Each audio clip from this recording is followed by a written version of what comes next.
The reserve army is not potentially employable labor. It's labor which has been expelled from the capitalist process or never brought into it. I have always argued that if you want to know where the reserve army is, don't look in the United States or Germany and the UK. There's some small, it's in the global. It's in the huge pool of global labor that will never be picked up by capitalism because capitalism doesn't need them.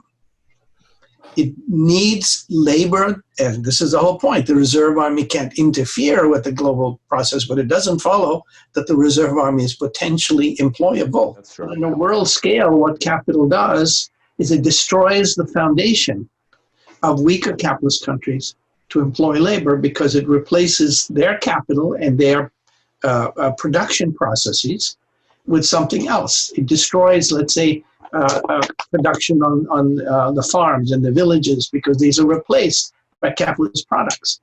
And that those coming in from the outside also destroy the labor there without necessarily providing. It's a mythology of capitalism that it needs so much labor that it can employ everything, or that if it lowers the wage sufficiently, everybody would be employed. There's no reason for that. That's a part of the ideas of perfect competition. Now, in order to overcome that, you have to do what the advanced countries did, which is protect your local market. And this is Ha-Joon Chang's wonderful little book, which I recommend everyone to read, called Kicking Away the Ladder.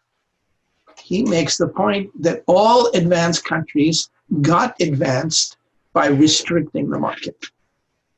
And if you cannot do that, then you don't have the means to develop. It doesn't follow if you do it, you will. Many governments are just corrupt and restricting the markets to protect local capitalists and themselves. So we know that in itself, restrictions are not good.